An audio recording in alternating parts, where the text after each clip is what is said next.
Tuhan Yesus, terima kasih. Amin. Terima kasih Sita. Oke. Sekarang Ibu akan absen dengan nama Adelio Doce, Andra Elsa, Frank Armani, Yendis MM. Sebelum kita mulai dengan pelajaran, Ibu minta kita bangun semua. Kita menyanyikan sebuah lagu nasional. Mau nyanyi lagu apa? Kita kami Indonesia.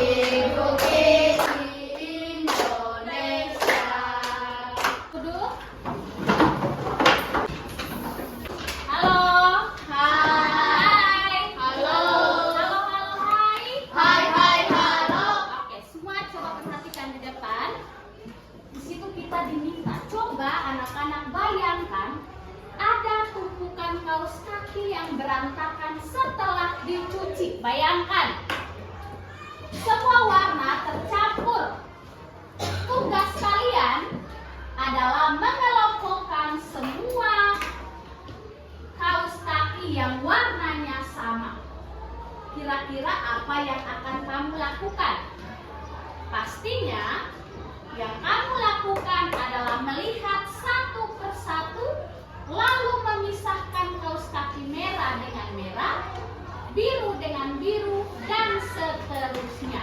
Itulah yang disebut dengan mengenali pola.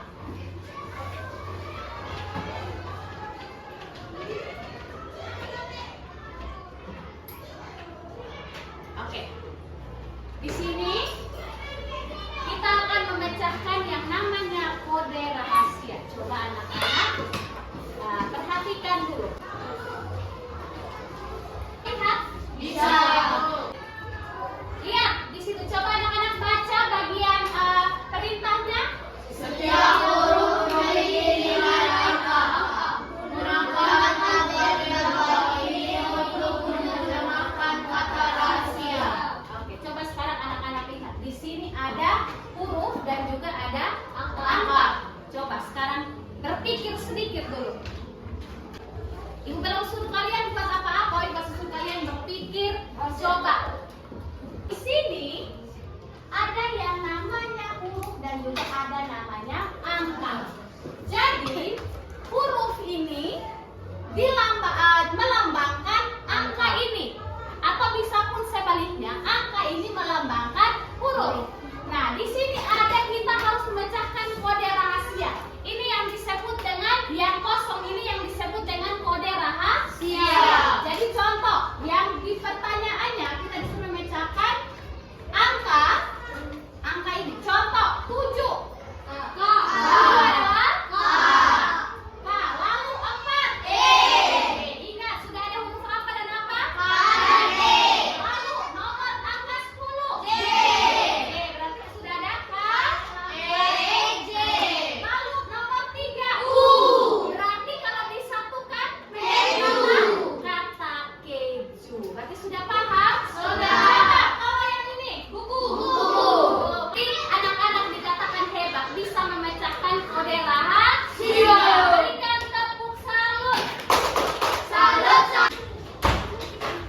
Pada pertemuan kita kali ini ada tujuan pembelajaran yang harus kita capai. Tujuan pembelajaran itu setelah kita pelajari ini, kira-kira apa yang harus kita dapat? Kita yang pertama, peserta didik belajar menemukan pola dari berbagai situasi agar dapat digunakan kembali.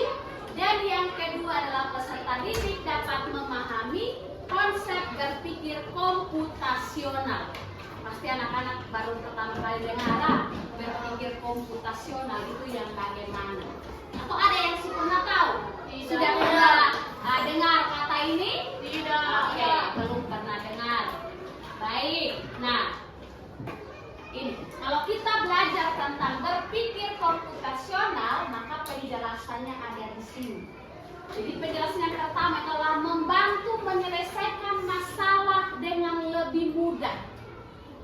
Sebentar masalah apa? Nanti akan Ibu jelaskan. Yang kedua adalah membantu membuat keputusan yang lebih baik. Yang ketiga, mengajarkan cara berpikir kreatif dan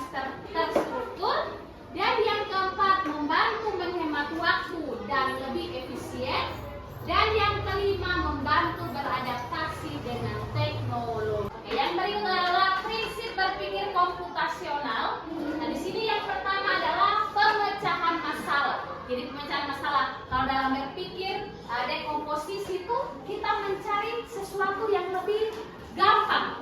Kalau misalnya kamu diminta untuk membuat acara, misalnya diminta membuat pesta ulang tahun. Siapa di sini yang pernah merayakan pesta ulang tahun? Nah, adik kasih ingat kalau kau membuat pesta ulang tahun, apa saja yang kau persiapkan? Kue, makan, apa lagi? Snack biasa. Nah, oke, baik. Kalau dalam berpikir komposisi, kita pikirnya itu berurutan. Yang pertama, yang bukan pasti kita menemukan yang namanya tempat. Namanya apa? Saat pesta ulang tahun. Yang kedua adalah pengenalan pola. Identifikasi atau mengenal kesamaan pola dalam berbagai permasalahan untuk menemukan pola yang bisa disesuaikan kembali. Contohnya kartu bergambar, papan tulis, pola angka atau pola bentuk. Seperti yang tadi kita bermain kode rahasia itu. Kita disebut dengan pengenalan pola.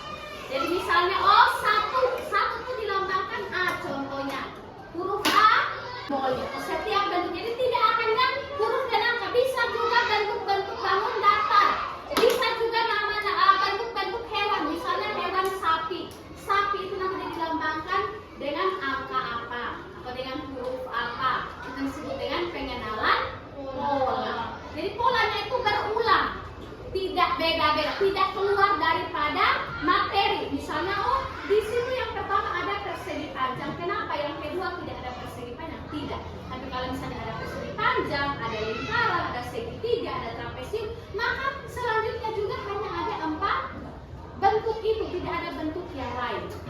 Jadi bisa dipahami? Bisa. Yang berikut adalah abstraksi, menyaring informasi yang tidak relevan dan hanya mengambil bagian-bagian yang penting. Contohnya, kartu berisikan deskripsi benda atau tempat yang menyebutkan nama. Jadi misalnya di sini kita ambil kartu.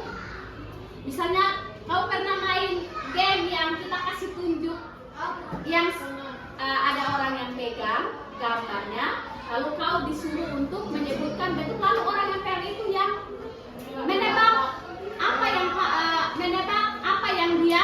Misalnya saya di sini pegang piring, ya boleh. Misalnya saya pegang gambar piring. Oke, anak-anak. Biasa yang dipakai untuk makan kita taruh sendok di atasnya. Disebut dengan piring. Jadi jangan kita omong panjang-panjang. Bentuknya bulat, warna merah. Biar kita harus memberikan petunjuk, kita memberikan instruksi yang benar-benar langsung menunjukkan gambar itu. Jadi bisa dipahami. Misalnya itu dia memberi deskripsikan benda yang penting saja. Contoh misalnya ada Rio, kita memberikan fotonya ada Rio, lalu bilang begini, dia punya murid kelas 6 punya tai lalat di sini, pasti kamu langsung tahu bahwa itu adalah ada Rio. Hanya dia saja kelas 6 yang punya tai lalat di sini. Tapi kalau kamu begini, dia adalah murid laki-laki, anak kelas 6, kau bisa sebut saja semua orang, padahal fotonya adalah ada Rio. Tapi walaupun putra juga memiliki tai lalat, tapi putra punya tai lalatnya di hidung, bukan di sebelah kanan. Adalah berpikir algoritma, adalah menyusun langkah-langkah instruksi ataupun prosedur yang sistematis untuk mengerjakan suatu masalah tertentu. Contohnya buku resep atau instruksi acak. Nah, kalau algoritma itu kita baca langkah. Kira-kira langkah-langkah itu biasa kita temukan di apa? Cara membuat museum, iya. Cara membuat kue. Tepuk tangan dulu buat Sita. Jadi kalau kita berpikir algoritma, kita belajar tentang membuat langkah-langkah. Contoh tadi Sita bilang cara membuat kue. Jadi cara membuat kue yang pertama kau harus buat apa? Bukan tiba-tiba langsung jadi kue. Selain cara membuat kue, ada langkah-langkah apa lagi? Membuat mainan dari botol bekas, boleh apa? Membuat mie, ini juga kan ada langkah-langkah. Coba kamu lihat.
Oke, sudah siap? Sudah. Barisnya ke sana, ke sana. Oke, yang orang pertama. Atau, soalnya dia hanya membutuhkan waktu 15 detik. Coba putar. Lihat baik-baik. Orang selanjutnya adalah tangan di situ. Mana dia tekan? Oke. Selanjutnya. Oke. Ulang. Oke.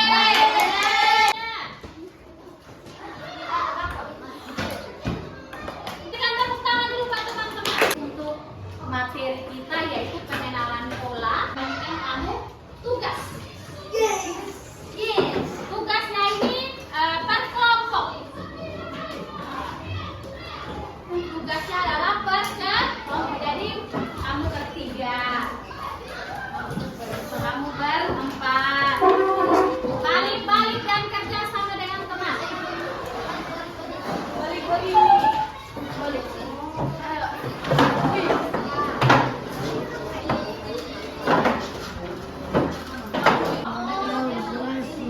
Bagi-bagi.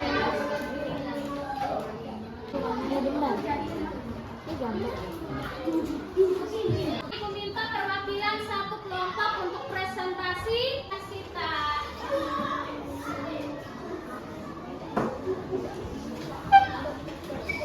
mengerjakan soal atau pertanyaan ini. Coba bisa dijelaskan kepada teman-teman.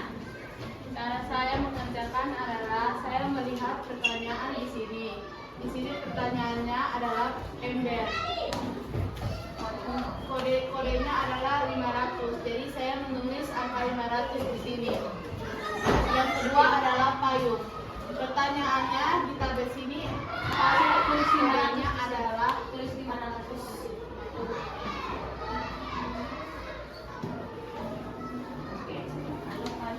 payung di sini kodenya adalah 450. 500 ditambah dengan 450 adalah Hasilnya 950. apakah benar? Benar. Teman-teman juga punya jawaban yang sama? Sama. Berikan tepuk salut buat Sita. Salut. Bisa dipahami toh? Bisa? Bisa. Oke, sekarang Ibu mau bagi LKP kita hari ini cukup sampai di sini. Kita belajar tentang berpikir komputasional dengan 4 prinsip yang kita pelajari, dan yang Ibu fokuskan di sini adalah pengenalan pola. Oke, Ibu mau tanya sedikit dulu. Apa yang kalian pelajari hari ini? Iya, apa? Kira-kira kegiatan hari ini bagian mana yang kau suka? Pola. Oke, ada yang suka mengerjakan LKPD-nya, memecahkan kode rahasia, ada yang suka mengenal pola. Berikut, apa yang membuat pelajaran ini menarik? Ya, coba hidup. Ya, tugas. Apa lagi? Mempelajari hal baru. Apa lagi? Dapat memecahkan kode rahasia. Dapat memecahkan kode rahasia. Tepuk tangan dulu buat semua. Nah, Ibu harap pelajaran hari ini bisa bermanfaat untuk kamu semua. Bisa toh? Bisa. Oke, mungkin hari ini kita cukup belajar sampai di sini. Ibu perlu tegaskan sekali lagi bahwa coding itu kita tidak hanya belajar tentang komputer, tapi kita juga bisa belajar tentang cara berpikir yang lebih baik. Cara berpikir yang lebih baik itu tidak yang ribet-ribet. Kita berpikir yang tadinya sebuah masalah yang besar, ketika kita belajar berpikir komputasional, kita bisa membuat masalah yang besar itu menjadi masalah yang lebih kecil, atau yang tadinya berat menjadi yang lebih